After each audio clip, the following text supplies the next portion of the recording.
Nos vamos a la mesita de luz, a la columna literaria de este martes 5 de mayo.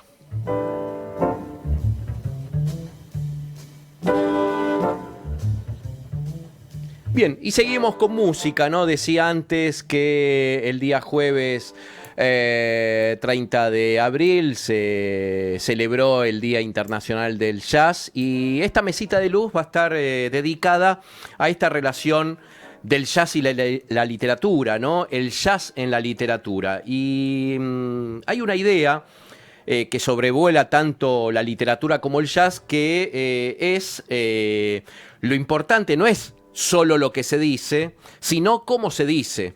El ritmo, la respiración, los silencios son importantes, ¿no? Tanto en el jazz como en la literatura.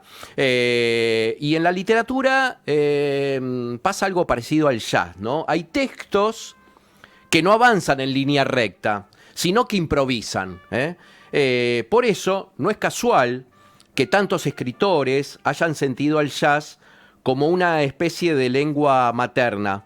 Y uno, cuando habla de jazz, habla de literatura, no puede dejar de mencionar a Julio Cortázar, ¿no? Porque justamente Julio Cortázar ha tenido un vínculo directo con el jazz.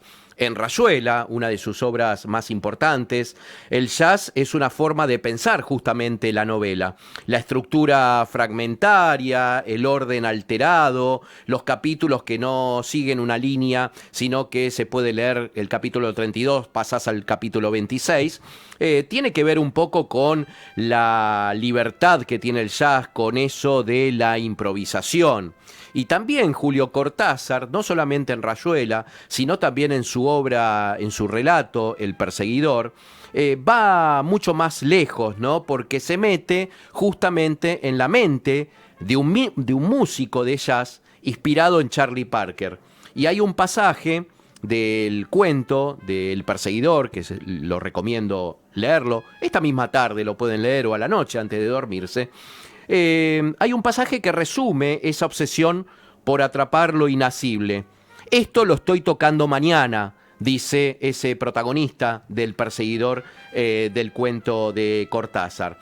Y también, si hacemos la relación entre el jazz y la literatura y el jazz, podemos mencionar a Murakami, ¿no? Otro escritor que antes de escribir, antes de dedicarse a la literatura, tenía un club de jazz. En sus novelas, como Tokyo Blues o Kafka en la orilla, la música, justamente el jazz, aparece como un clima constante. No es casual que sus personajes escuchen discos, repitan melodías, se queden suspendidos en una canción. Murakami escribe con cadencia, con esa cadencia del jazz, como si cada párrafo tuviera un tiempo. También otro de los escritores relacionados con el jazz ha sido Boris Vian, que es directamente un caso de relación total, de fusión total con el jazz, porque fue trompetista de jazz, a diferencia de Cortázar, que siempre quiso tocar la trompeta, pero nunca le salió bien. Bueno, Boris Vian era trompetista de jazz, era novelista, era cronista, era periodista, y hay un libro que se llama La espuma de los días, donde el jazz para él es parte del mundo. El jazz para Boris Vian no se respira, no se explica. Sus textos tienen algo de esos personajes que entran y salen, de las situaciones absurdas, de los cambios de tonos inesperados que es propio del jazz. También otro escritor como Jacques Kerouac, en el libro En el Camino, de alguna manera la escritura, la literatura de Jacques Kerouac en este libro, trabaja con esa respiración, trabaja con el ritmo, tiene una prosa espontánea, improvisada. Kerouac justamente escuchaba mucho jazz mientras escribía, y eso se nota cuando uno lo lee. Y dijo alguna vez que la única gente que me interesa es la que está loca por vivir, loca por hablar, loca por salvarse. Y esa repetición es de alguna manera una repetición casi musical.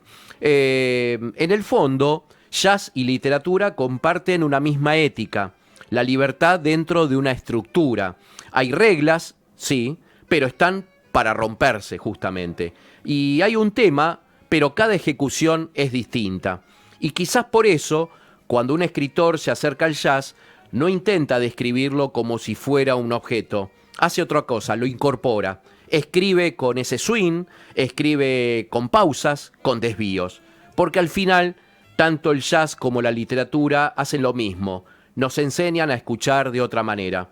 No solo sonidos o palabras, sino lo que pasa entre ellos. Jazz y literatura, literatura y jazz en esta columna de la mesita de luz de los martes.